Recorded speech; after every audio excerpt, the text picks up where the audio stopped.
We are on a mission to save and revitalize independent pharmacy. On the Catalyst Pharmacy podcast, you'll get actionable business advice. Hear stories from industry leaders. And share a laugh or two with us. Fuel your passion for pharmacy. One conversation at a time. 4, 3, 2, 1. Ignition.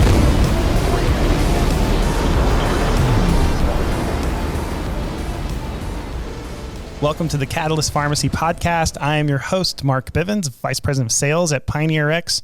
I'm here with my co-host, Josh. Hi, I'm Josh Howland, Senior Vice President of Clinical Strategy and Clinical Development. All right, today we have Kyle McCormick on. For those of you who don't know Kyle, he's the owner of the Blueberry Pharmacy in Pittsburgh, Pennsylvania, and opened fairly recently. I think you started that pharmacy, about a year and a half ago? March 20th, 2020. I'll always remember the day because it was a Friday and the following Monday, the state shut down. So. Oh, wow. Yeah. All right. Yeah. We have some to explore there, just to opening a business like at the beginning of the pandemic for the most part. Yeah. Well, that's the interesting thing. I mean, I was always going to open, but I had this question. My wife and I talked about it, our state shut down for non-essential businesses. And I said, it's kind of like if a tree falls in the forest and nobody's around to hear it, did it really fall kind of thing. And it's like, if we're a pharmacy without any patients, are we actually essential yet? And so it's like, are we? Right. By end of Friday, if I get one patient in Friday, we're now an essential business. That was my goal.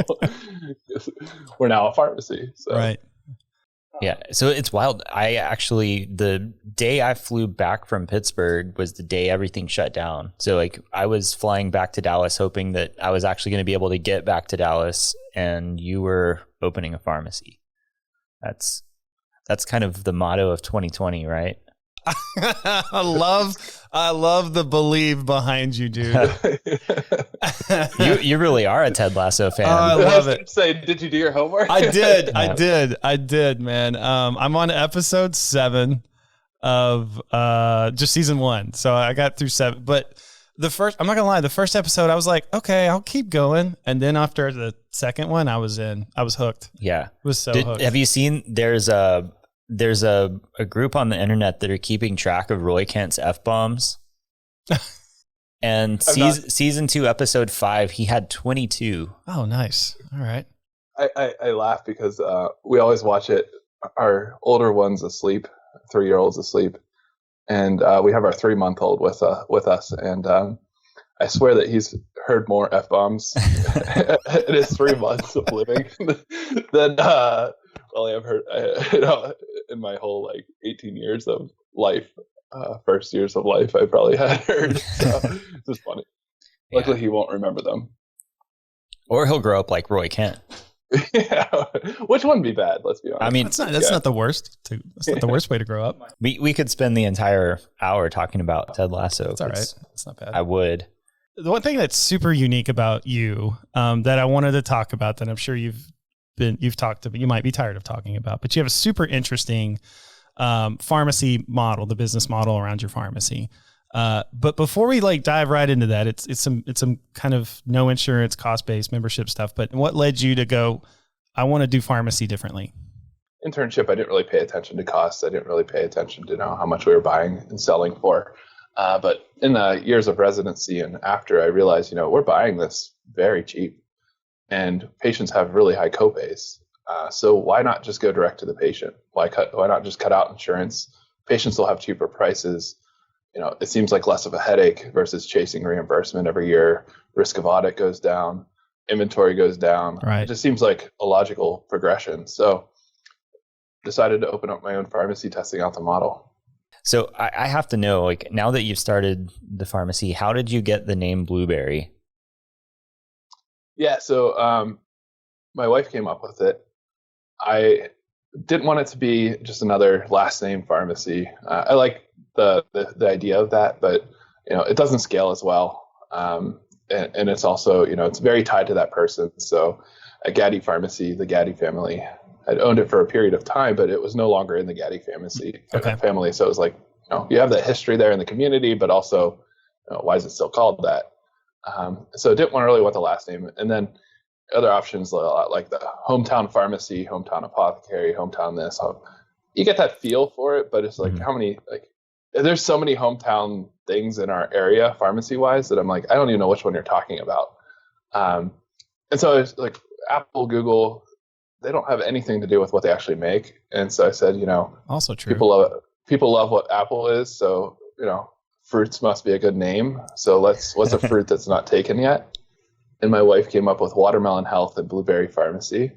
We decided that blueberry is a little healthier than watermelons are. So we went with Blueberry Pharmacy. That's true. High in antioxidants. That's all I know. Yeah. That's all I know. I found out that the acai berry is fairly similar to the blueberry. I don't know. It just sounds is. fancier. Yeah.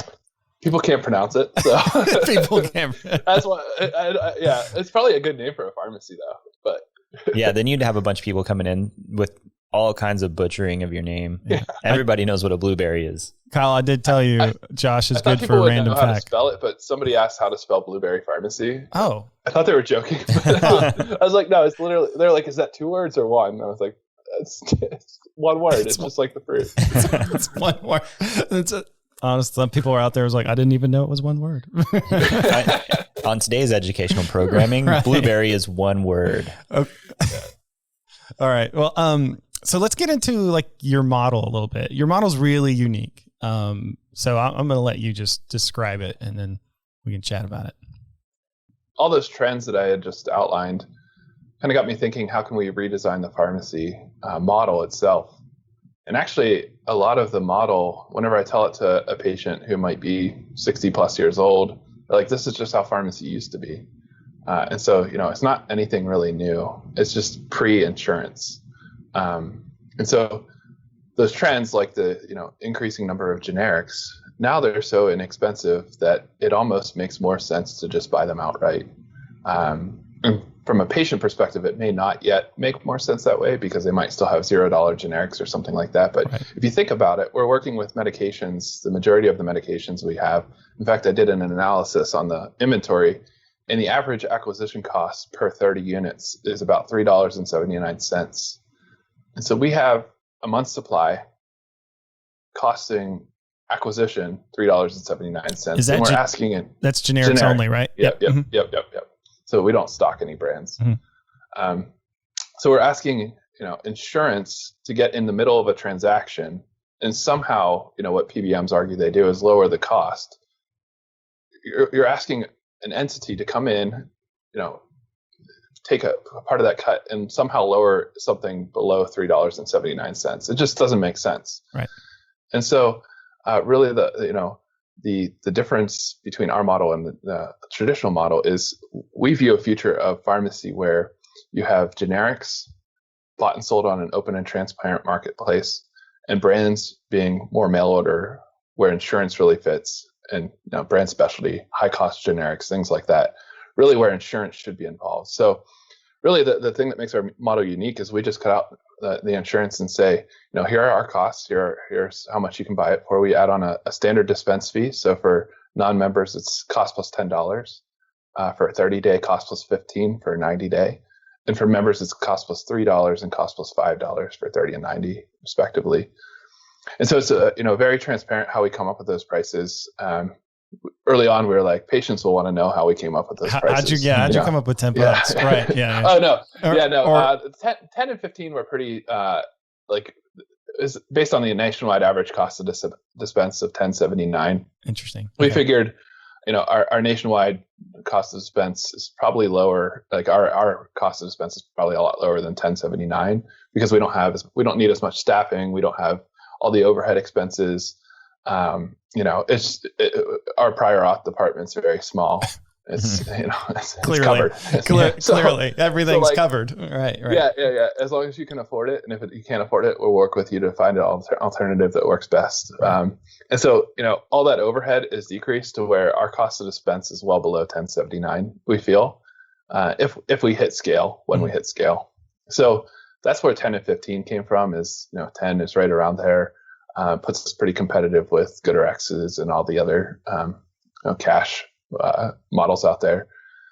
And then the 3 and 5 was somewhat more arbitrary, but it was based on, let's add up all of our costs around filling a prescription, and assuming a scaled pharmacy where we can fill a reasonable number of prescriptions, and how much do we need to cover that act of dispensing, not the service piece, not waiting on customers, not talking through cost concerns with patients, not all the phone calls, just the action of filling a prescription. And that's where we came up with $3 and $5 for the dispense fee there, because we're getting a recurring per member per month. Sure. Yeah. From the membership. So the service side of things should all be covered from the per member per month. And we set our membership price currently at $60 for a year and $18 a quarter. That number can adjust as we see what scale looks like for us. And honestly, that's where the service piece adjusts accordingly. But the dispensing side is really should be fairly set based on those fixed costs for each prescription. But yeah, we thought patients will want to know, how it would be really cool to see the price breakdown, how we come up with our drug pricing. And what we realized is patients just want to see what the cost is. Just want to know what they got to pay. Yeah. Is that what it is? They don't really care that the vial costs 3 cents a lid, 6 cents for the vial, the label costs 3 cents, all that stuff. Just want to know, is it cheaper than what I'm currently paying? So a lot of our marketing has kind of adjusted to that. Interesting. Okay. So how do you live in a world where, so some of your patients may come in and they're on a lot of drugs, and some of them are branded and some are generic. Do you work with local pharmacies to kind of help them move through that world a little easier? Yeah. So with the idea of, 90% of prescriptions filled are generic. So that leaves us only not able to manage 10% of a patient's profile. And by manage, I mean fill. We can actually still manage that patient's profile 100%. Right. But the actual filling of that brand, looking towards a future where brands are more mail order, they fit better in a mail order environment. The cost of those brands are going to continue to go up over time. So most retail pharmacies won't want to deal with those.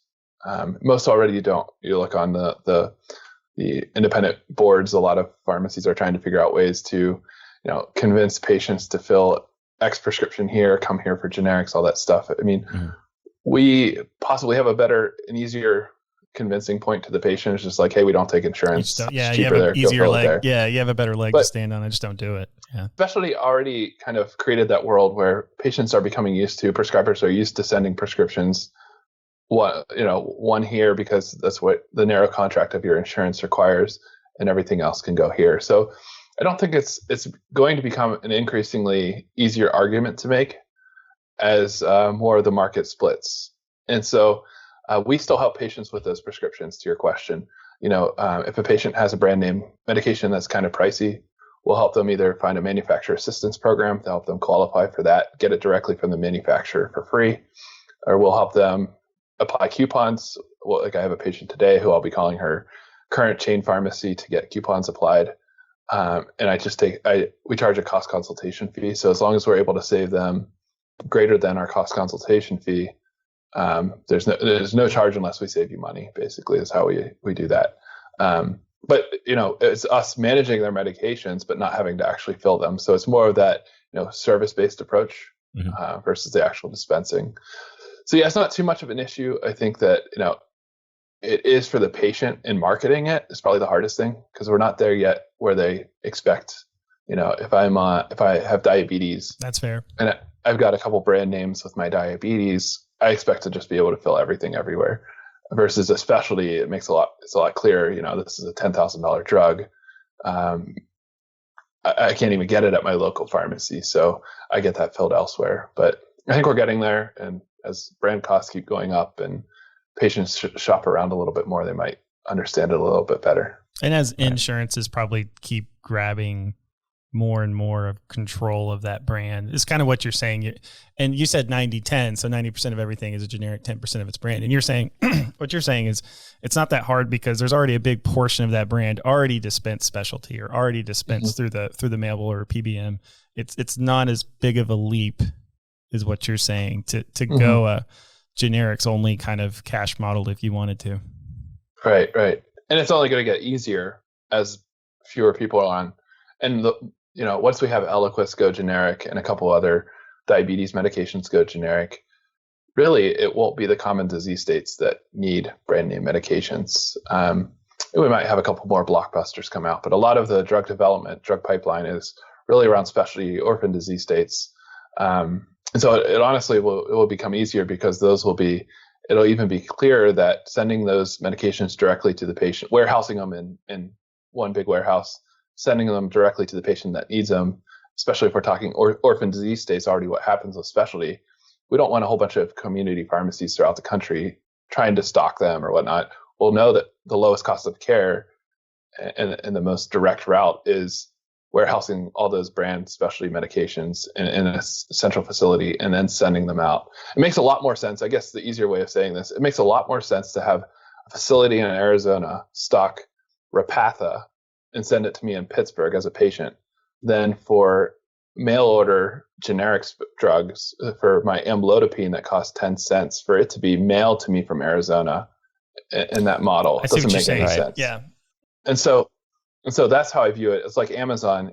We generally still buy our paper clips locally. It's kind of silly to buy paper clips from Amazon. I mean, some people might. I'm not judging those people, but it makes a lot more sense for me to buy. Depends on the night. Yeah, Get off Amazon. Right. I paid my Prime shipping. Right. It just doesn't make sense to be, mail ordering those penny items as much as it does for the high cost things. Because you can also achieve lower cost of care. Because if you warehouse those, send them only to the people that need them, there's just a lot more efficiency. You can either drive down costs that way. I want to kind of go back a little bit when you kind of slipped something in there that was really profound, where you're like, you're charging a consult, that's where I was going consult, to. Yep. And that they don't get charged if you don't save the money is kind of like you just entered into a value-based arrangement, but the value there is to the patient. When we look at a lot of value-based care, we're, for the most part, when they talk about value-based care being the new thing, that's really a value for the healthcare system, not necessarily for the patient. And you've kind of taken that like, hey, if I don't save you money, you don't pay.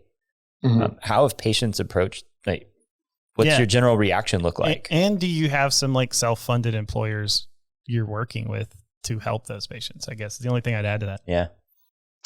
Yeah. So, no, we don't have any self-funded employers yet. That's kind of the next piece is how do we convince them? We've had some conversations, but it all comes back to the broker relationship, really. Mm-hmm. Just so entrenched with brokers and whatnot. Really is, isn't it? So, yeah. So it's just hard to have that conversation. From a patient perspective, it's generally positive. If I can say, it's the agreement, if I'm not going to save you this money, then you don't have to pay a thing. So it's really like a no risk situation for them. That being said, we've had some, 90 is a big upfront cost. Can we pay it over time or whatever? I'm like, your copay would have been $127. I'm already saving you. You got and now it's $25 because Ozempic has this big, huge coupon now. So, or something, right? Yeah, they weren't going to pick up the $127 medication anyhow. So $90 still is a fairly high upfront cost for some patients. Yeah, that's true. I wasn't going to take it.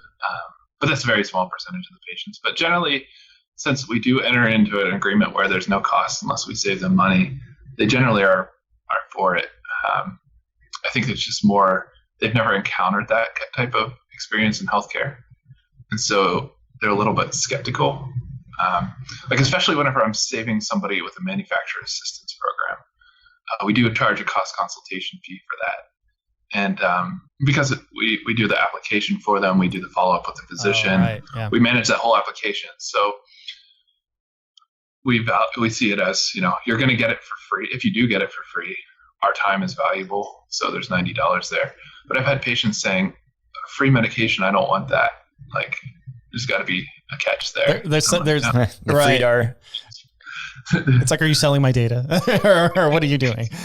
Yeah. So once I tell them how it works, I'm like, well, to a drug company, it's just a tax write-off. They can say that they can write off the whole face value or the list price of that drug as a tax write-off. It's a charity that they did. So it's really not free. They just, instead of getting it on their top line, they get it on the bottom line of taxes. So, yeah. And they usually are okay after that. The interesting thing, and since it's generally a pharmacist audience that listens to this, is I've had some pushback among pharmacists saying, charging to help patients save money seems maybe little bit, just something we should do. And in fact, the response is like, one of the best things, or one of the biggest value propositions we have as pharmacists, is actually knowing cost of prescriptions. And so, yes, we know a lot about how drugs work, but when we start getting into specialty disease states, unless we're kind of a specialist pharmacist, we still generally know more than physicians. We know more than patients for sure. But, one of the big things that we know is how much, or should know, not all pharmacists know this, but is how much drug costs and how to help patients save money. So that's kind of the response I have. And the other big thing is, everybody else is making money, saving patients money. So like even GoodRx, they make money by saving patients money. I would say they make a lot of money. They make a lot of money. Yes. And yeah. Other big thing that I've recently realized is looking at their quarterly earnings. They have a division called manufacturer. I don't know. Anyhow, they made $17 million from manufacturers last quarter. Wow. Displaying manufacturer coupons on their website. And as pharmacists, we have reps come in. They give us coupons. We use it a lot of times we just throw them in the trash, but GoodRx is getting paid to display those coupons. We're actually the ones running those coupons through, navigating through the different coupons. It's not wrong for us to want to get paid for that coupon and price navigation service.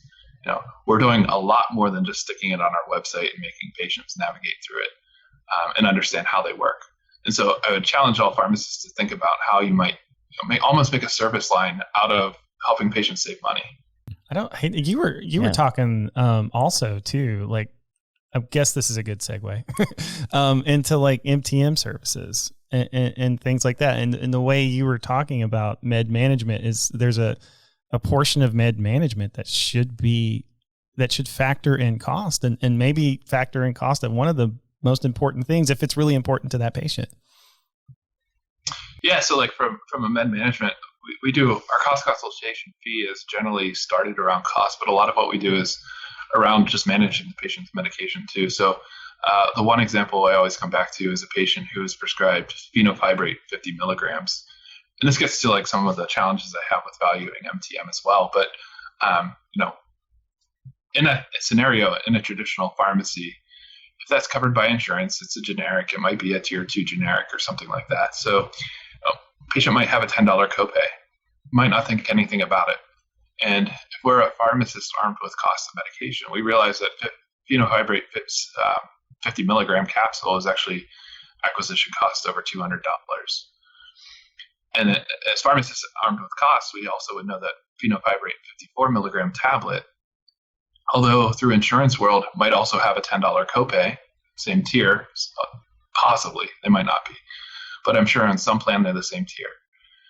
And so in that very scenario, we could actually save, maybe not the patient, because their copay might still be the same regardless, but we could actually save the healthcare system about $200 by making that change. And so really it's PBM management, it's formulary management, but it's something that a patient's willing to pay for. And so the rest of healthcare should be willing to pay for it as well. And so this is just making that argument. Yeah, and that's an interesting value prop to take back to an employer and say, like if they'd gone through the PBM route, that $200, the patient doesn't care, the PBM doesn't care because they're going to charge that all back to the employer at the end anyway. Our view is that, if a patient's willing to pay for it, that's the end payer. And so a lot of what we think about in terms of the pharmacy and also generic world is that in the future where insurance focuses less on generics and there's probably actually a world where pharmacists can get paid directly by the patient for the care that they provide.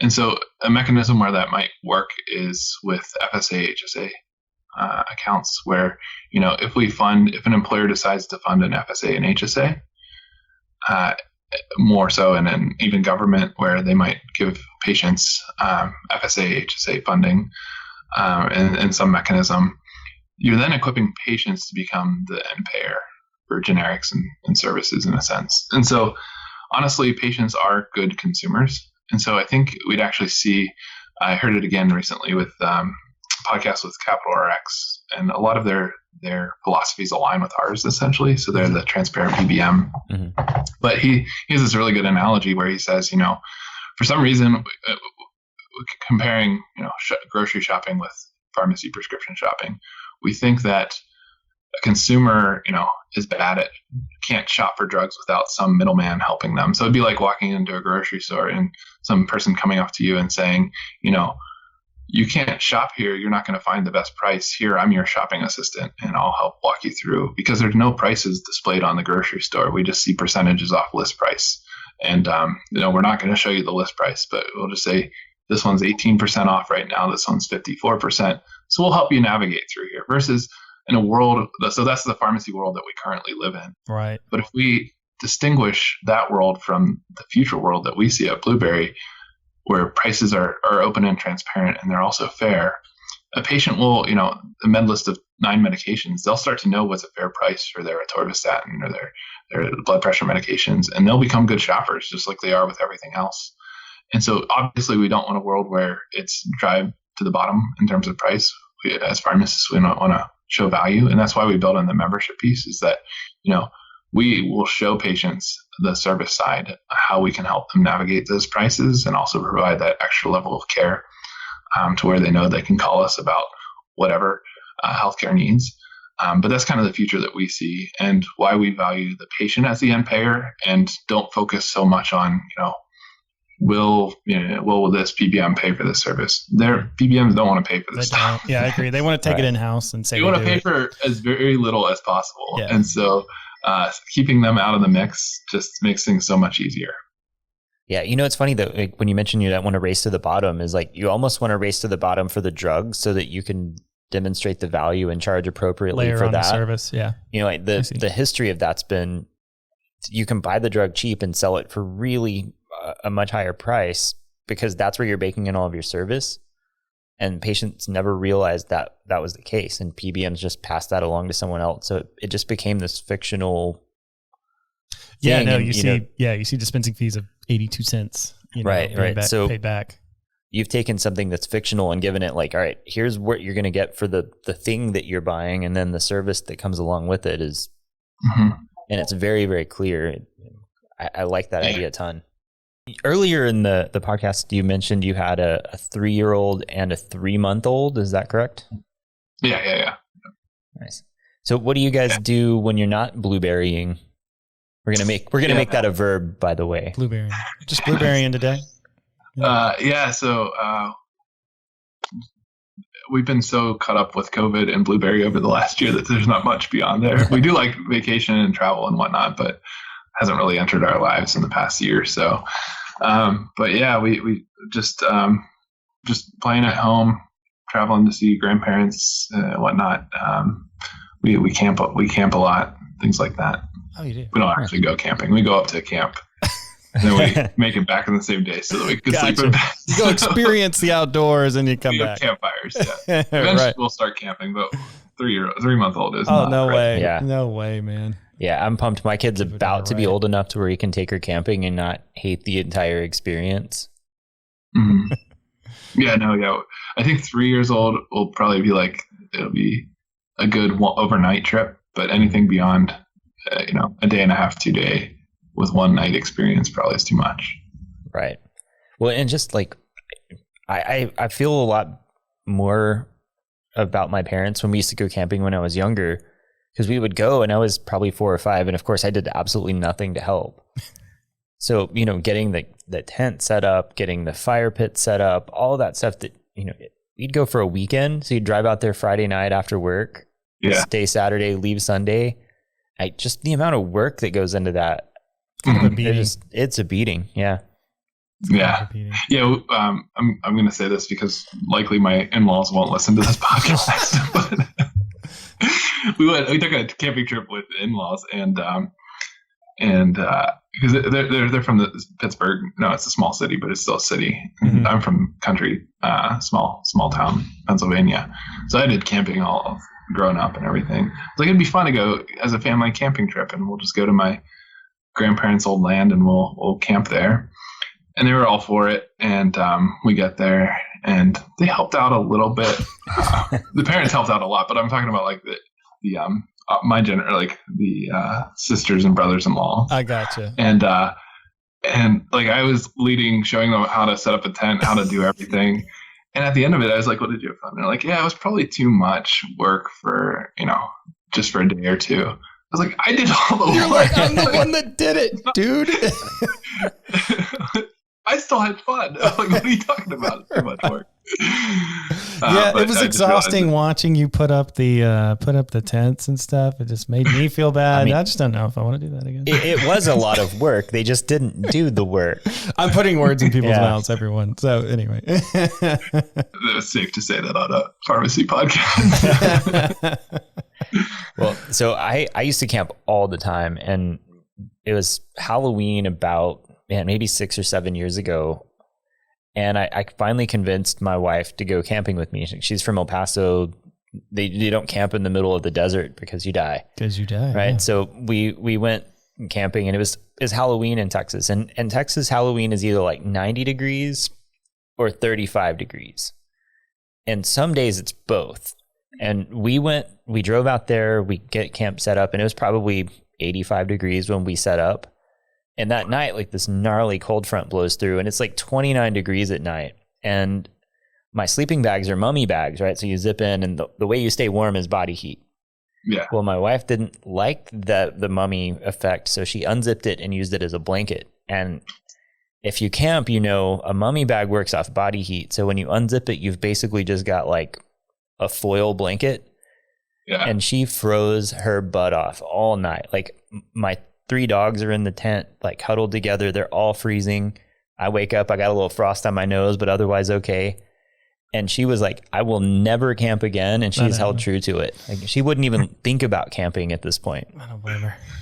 Yeah, you just need to go to not the desert. Right.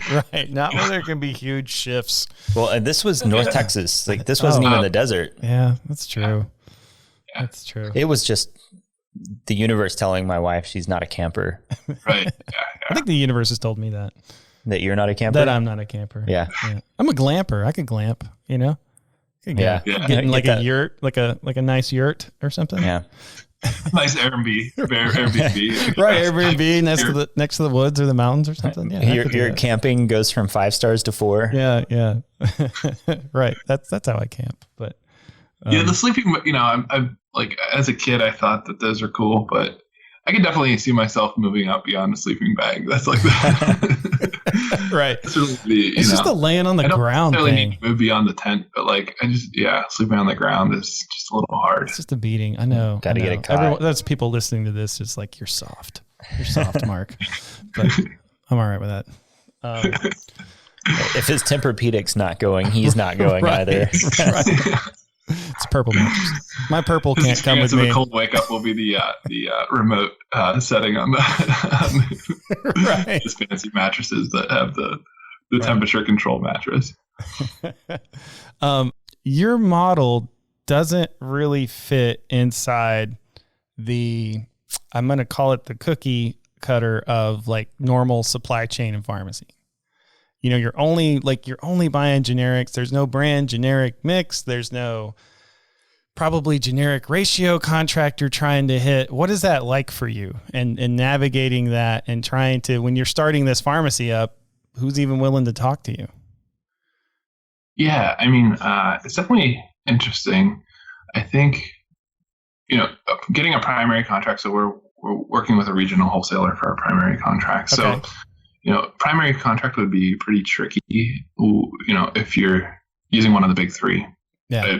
From what I understand, it's hard to open up a pharmacy anymore, regardless in contract with the big 3. That's true. A lot of contracts, a lot of wholesalers just aren't even willing to bring in new clients for the most part. Secondary markets, interesting. Secondary wholesalers. There's smaller ones. There's also subsidiaries of the big 3. They're the ones that offer the most competitive generic pricing anyhow. So if in a future world, I'd imagine it becomes more common that you can just almost make a secondary or primary wholesaler. I could see that being the thing. Because you can't get competitive pricing on brands anymore. You really can't. Like, you're lucky if you break even on a brand name medication in the traditional world. Right. And so much of that, I would argue there's so much price flexibility in a generic price that most pharmacists that focus on buying brands cheaper would actually be possibly better off focusing on buying generics better and just trying to drive up their generic prescription volume and drive down their brand prescription volume. I say that as an example I'll give an example on that is, I was using a price platform where you could see different prices. Sure. And the cheapest on that among all the different wholesalers was $33. And so I went to one of the reps at one of the secondaries and I said, this is a good price. It's the lowest price listed. Does it, not that I'm looking for a deal, but is there any lower? And they gave it to me for $13. So there's a ton of price flexibility just within the generic to where, yes, it's nice to get brands a little cheaper, but if we can start separating the market to where brands make more sense at home. I mean, if you think about it, patients already are forced to use mail order. A lot of patients don't like using it. But if you can pitch them that you can get their generics cheaper for them and just have their brand name medications, which usually brand names have cheaper mail order prices anyhow. So just say, this one medication, we're going to be get this sent direct. We'll even help you set up the mail order for it. Okay. And then everything else, all your other pharmacy needs, you just come to us and your brand's going to recur it, like mail to you every 3 months. And that's the only one you need to worry about. We'll care for you, everything else. A lot of patients probably are actually going to be okay with it. And then, you focus on generics. And like I said, there's a ton of wiggle room in the price of generics. We opened this and I thought I had a good idea of how inexpensive generic drugs are. What I realized is I still don't actually understand how cheap they are.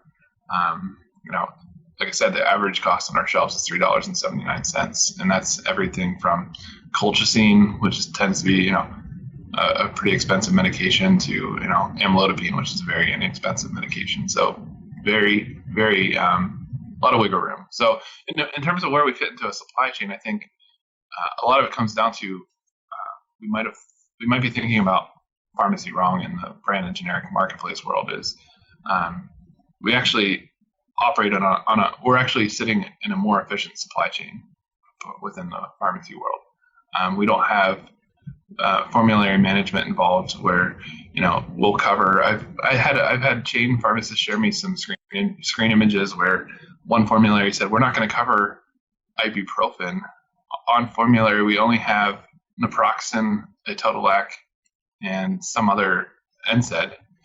And I did an analysis. Actually, ibuprofen's the cheapest of the four. The three that they had on formulary were actually more expensive than the one that they wouldn't cover. And so it's just silly that we have these entities that think that they can somehow lower a patient's price on generics, right? And that we've been sold as a society that they're doing a benefit. And even like transparent PBMs, I'm not against transparent PBMs. I just don't know that PBMs have a role in generic drug marketplace, because whenever we're talking about medications that are so inexpensive, again, it's the idea of how they're making the argument that they can somehow lower that cost from $3.79 to some lower dollar amount at a fee. So you have to add in their fee and calculate out their savings to say, is this worth it? And I would argue it's not worth it. If you just equip patients and providers with costs, they will, and interesting thing is I shared how the Blueberry model worked with a chain pharmacist. And every chain pharmacist that I kind of share it with, they'll typically ask, how much does this cost? Because they don't see cost of drugs. So I'll share with them, like, how much does a drug cost? And so local chains that they call sometimes and say, well, how much does this actually cost? We charge $8 a pill for this or whatever. And I share with them that it's actually like $2 for a whole bottle of it. And they just get appalled. And so I once shared this, the Blueberry story with a chain pharmacist. And he was like, I'm convinced that they don't share prices with us because if they did, we'd quit. Right. They don't want you to know. Oh, wow. Yeah. Okay. And so I think that summarizes the whole generic drug pricing marketplace, is that all these entities benefit, whether it's the pharmacy itself or the PBM, everybody benefits from nobody knowing true costs. Wholesalers, everybody benefits from that system where we don't know true cost. And so our goal for the future is everybody kind of having a sense of how much things cost. To Josh, to your point about, we want to drive to the bottom on, how much things cost, but then we can actually start valuing our services. And people will buy based on the service, not necessarily based on the cost. That's very true, because if we can actually, and I wouldn't say the verbiage probably is not drive down to the lowest dollar. It's actually like be as transparent as possible. And in being as transparent as possible with costs, then we can say, yes, we buy it at basically the same price as Walmart or CVS or whatever. But with choosing to use us versus them, you'll get these extra services involved. And this is why our dispensing fee is a little bit higher. Or this is why we charge a medication management fee. And being able to have the patient directly see, yes, all of our drugs are the same and they are all basically the same acquisition cost. But this is why I choose to come here, is because of the service. Versus right now, where they're being driven to places based on, copays that are set by PBMs that also own the same pharmacy. So are you kind of like, as you're saying, you're optimizing your model and you scale, do you have a number, a target, a patient? Have you modeled it to a point where if I can get this many patients in this type of model, I can have another one? We can do multiple pharmacies in the right environment. How close do you feel like are you to achieving optimization of the model, I guess? So we're at about 500 members. So like we have a non-member route. So, but whenever I think about like future models, like what's the goal number? It's usually about a not member number. So members you have predictable recurring revenue. You can predict that expenses. You can also kind of somewhat predict how many scripts will they fill. So from a volume standpoint. So, the majority of our patients are non-members. So keeping that in mind. But I think from a member standpoint, so the patients that will keep coming back to us every month, every 3 months, we're currently at about 500. I think that the goal for a model like this is probably about 2,000 members. And that might change. You might come back in a year and say, yep, 1,000 was enough. Or might need more. Or the other thing would be changing up. If it's too much work for the number of people it requires, it could also change up the pricing of it to where we would charge a higher member price, but need fewer members to have a good model. But essentially 2,000 patients is the current number. And at that point, probably, you could say, let's add on a new pharmacist, because that's the number that I have for one pharmacist, 2,000 members. Okay. Or instead of doing that, let's go to a different geographic region and replicate this, and let's open up. So that's the current thinking, is that it's not so much, let's keep adding volume to this one location. It's let's tie, similar to how other areas of medicine is, let's tie the volume to the amount that a practitioner can actually truly see. And so that's kind of how we think about it in the membership world. And so, 2,000, opening up additional store. The other thought process that came about in discussing with like 46 Brooklyn and some other people is you could almost have this be a crowd-funded model. And it could actually work in an area that's lost their pharmacy, their local pharmacy. If we actually, big fan of strong towns, some other pharmacists got me into strong towns, but it's essentially this podcast and network of reimagining and going back to and making stronger towns. And one of the core components of a strong town is a community pharmacy. If you think, in the pandemic, whenever everything was mail order and shortages and delays in mailing and all that stuff, some of the communities that were hurt the hardest are the ones that, their local pharmacy shut up shop because they relied solely on mail. And so whether it's a pandemic or a natural disaster, realizing that, a strong town actually has a community pharmacy in it. And the challenge is that in the insurance-based world, patients will get better copays if they drive 40 miles or if they get mail order and all that stuff. But if we could actually, in a crowd fund, if you could get 2,000 patients in a community saying, yes, I'll pay $60 a year to have a pharmacy here. And then that's your membership. And then you essentially at that point can say, okay, there's enough interest in this model. We'll open one up here.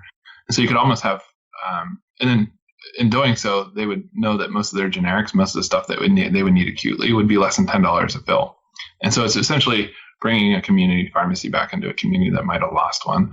And so I like the idea of crowdfunding in a sense, because you could almost say, oh, I'll sign up for a membership. And if we get enough people signing up for a membership, then this pharmacy will come into existence. Versus a traditional model is you do a market analysis and try to figure out, well, what's the payer mix in this area and all that. But in this model, we can, the hard part is pitching it to consumers and getting them to understand. But you could essentially share with them, what it would look like and their savings and all that stuff, and then get them to sign up for memberships prior to even opening, and then have enough scale at that point. It's interesting. Yeah. It'll be interesting because I think from what I've seen, I think that model makes a ton of sense in areas where you can afford that. And then you look at a lot of communities that have lost independent pharmacies, or even their community pharmacies, where like your Walgreens or CVS is shut down. They're heavily Medicaid driven. Mm-hmm. And so you have that whole bucket. Like, I wonder how you can, or even if you would be able to add a pharmacy like that in a community that cost is way more of an option than not just saving pills. It's being able to buy anything. Mm-hmm.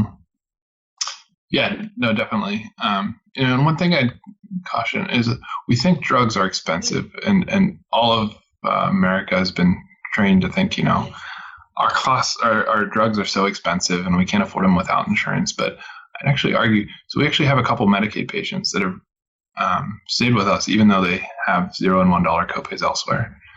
And it's the realization that they had is, prior to using you guys, I was at a pharmacy where every time I walked in, it'd be $60. And I say, well, that's ridiculous. It's only 1 month supply. And they, we found this coupon for you, and now it's going to be $40. And in our model, they came to us, they were referred to us by a provider. They've never been charged more than $20 on a prescription. And so whenever they ended up getting Medicaid, they said, you know what, unless I have a super expensive medication, these are actually affordable prices. We're looking at many of them costing us a cup of coffee or something like that. So as long as we charge fair and are transparent with our prices, a lot of patients can actually afford them that otherwise wouldn't think they'd be able to afford them. And so, not that Medicaid patients, I don't encourage Medicaid patients to forego using their insurance, but whenever drug prices are actually fair and affordable, if we get out of the usual and customary AWP paced list pricing of things and actually just charge fair and transparent prices, a lot of people will be shocked at how affordable drugs are. And I think even, government and also employers will be shocked, and some of them might say, hey, we're an employer, we're going to actually be able to give you a pay raise. We're just not going to cover your generic drugs anymore. We're going to give you money, and then you go out and cover your generic drugs directly, because you'll actually find a better deal that way. Because now you can shop in a grocery store that actually lists prices and not just percentages off. And you can find the price and the service that fits your needs better if you're buying directly. And so I think all that's to say is that I think, if people realize the value of a pharmacy and also aren't price gouged, they're more willing to buy and support from that pharmacy versus, being driven by payer mix or anything like that. You mentioned providers kind of referring to you for some of these patients. Is that kind of direct primary care? Is that just other providers? Or is like, hey, look, instead of giving you a good RX card, I'm sending you to Blueberry, or what's that like? Yeah. A couple, so we definitely have DPC, direct primary care relationships, where we actually contract with them directly. And instead of them doing physician dispensing, instead of them dispensing out of their DPC office, they actually just pay us for their patients to be members of our pharmacy directly. And so physicians actually, the DPC physicians are paying their patients memberships. Oh, okay. And putting that, because they have membership-based pricing. So they just, instead of me as a doctor having to do all the dispensing, because I hate doing it anyhow, I talked to one to DPC, and they're like, yeah, I spend an hour of my day just dispensing, and I hate it. And I hate it. Yeah, I can't imagine they would love doing it, to be honest. Pharmacy, so let me do your dispensing. And we have, and honestly, I know in a lot of the community or on the chat boards and whatnot of pharmacy, there's a lot of kind of disgruntlement and resentment towards DPCs that dispense. Okay. And I previously had that thought too. But once I actually understood where they're coming from, their patients are uninsured or have high, insurance costs, really high deductibles, with their insurance. And they got a glimpse of how cheap medications are. And they saw that pharmacy world was charging outrageous prices for things that cost pennies. So they said, instead of, one of our marketing tactics in order to get members is going to be, let's just either charge fair prices or some of them actually just do it at cost. And add this into our DPC model, and now you'll get your drugs and your care all in one visit.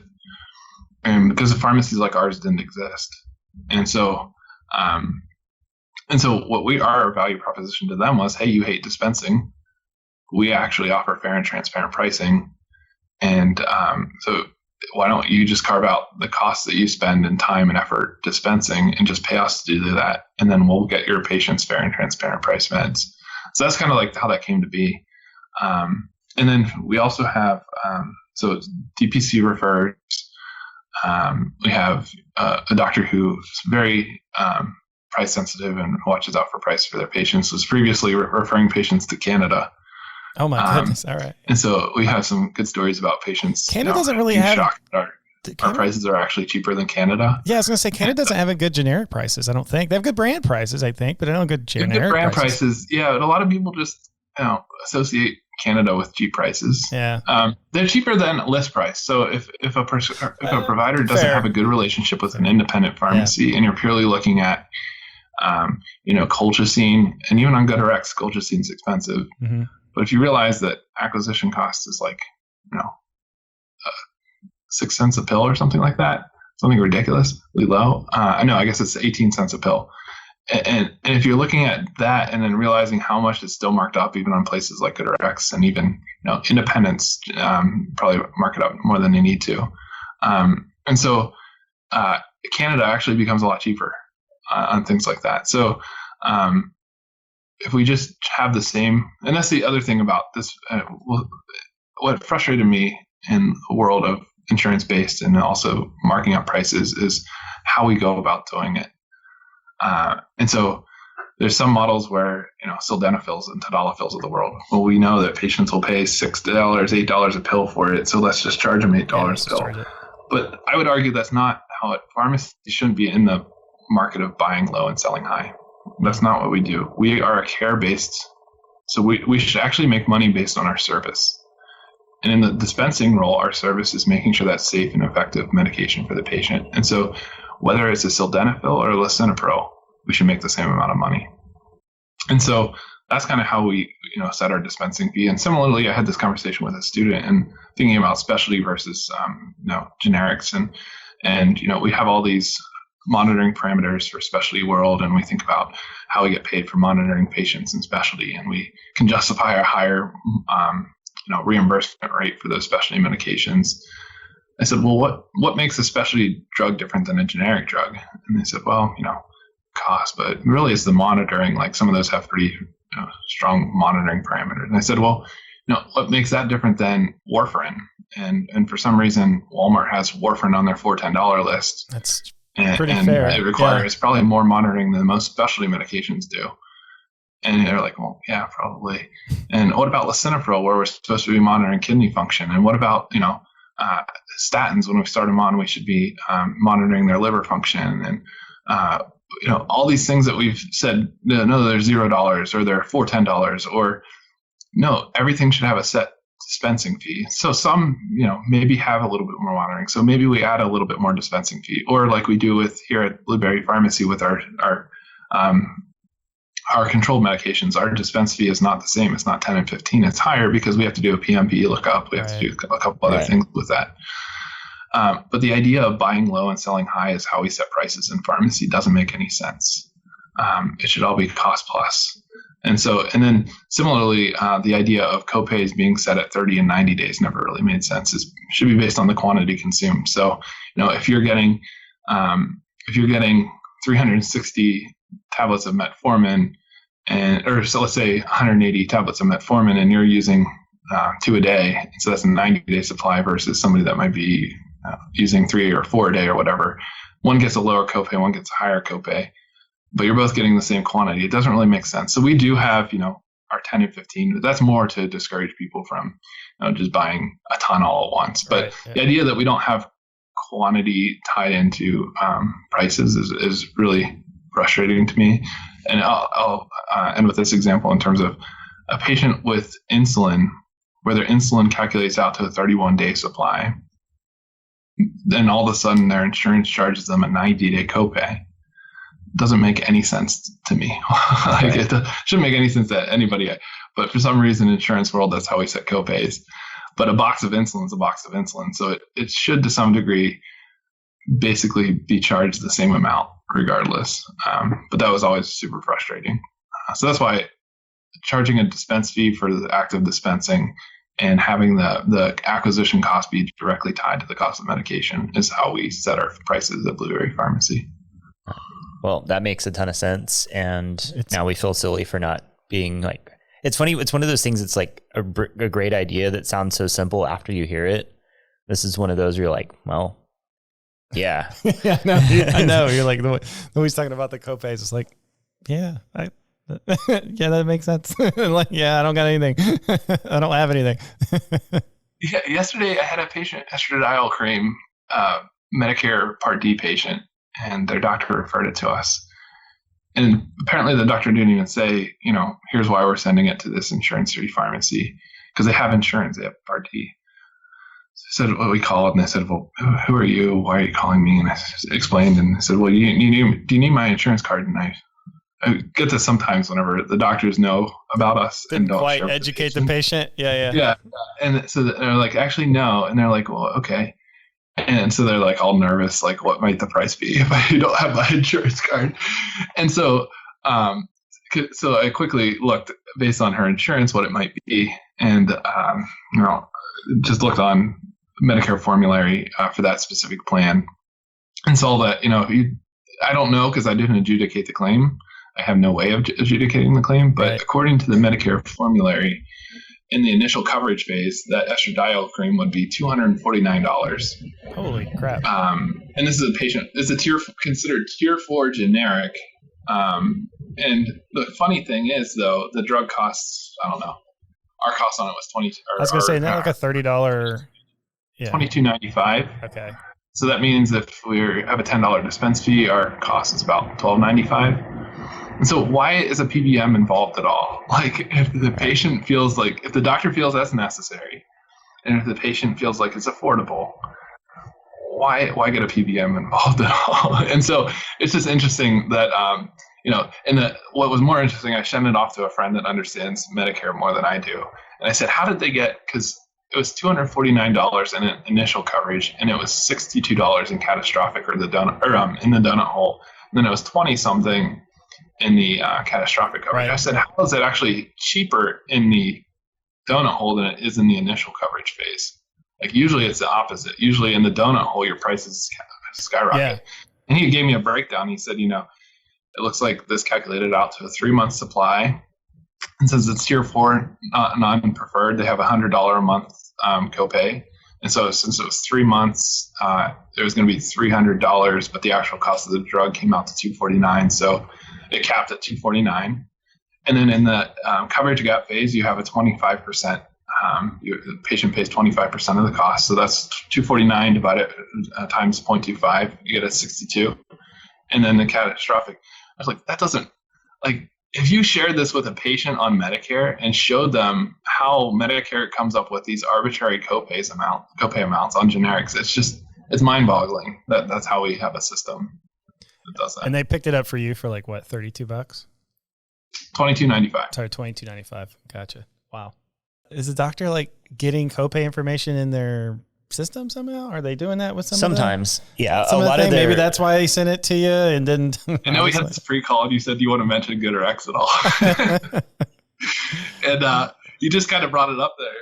But so that's the whole frustration around SureScript showing GoodRx prices.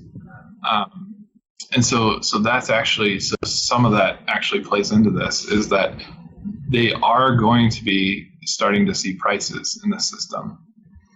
And whether it's a patient copay amount or a GoodRx amount, the reason that the whole idea of, SureScript shouldn't be able to show GoodRx prices, and even they're not real prices. So whether it's even if it's a formulary side, like the frustration and why I went around writing that letter to GoodRx or to SureScripts was, these are not real prices. They're not actually tied to a cost of anything. And right, they're all percentages of AWP. Why are we showing those prices?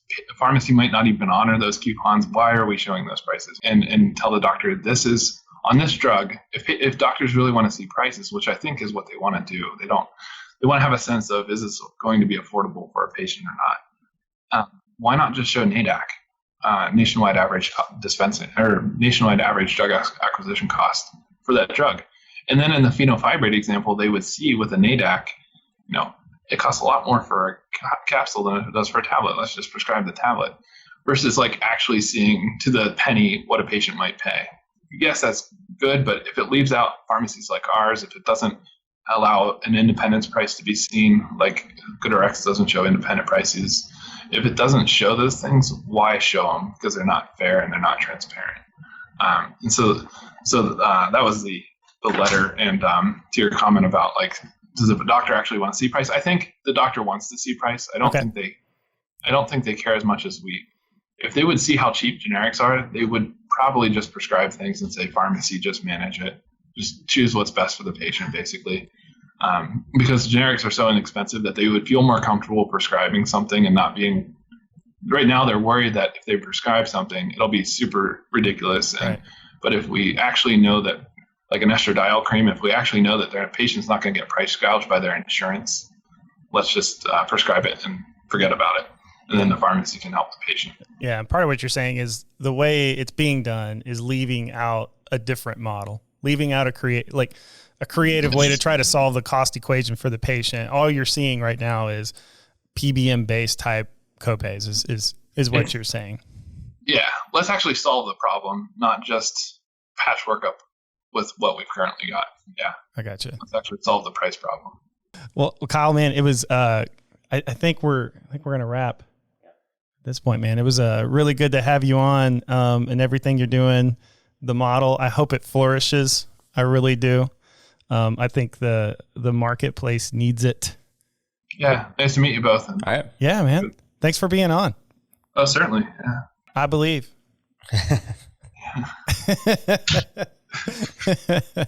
Enjoy the rest of the season. All right, man. I will. I'm loving that show, dude. Really. Awesome. All right. Have a good one. Thank you for watching the Catalyst Pharmacy Podcast. If you enjoyed today's episode, Please like, subscribe, and follow us wherever you get your podcast. Give us a 5-star rating on Apple Podcasts to help us reach more pharmacy professionals like you.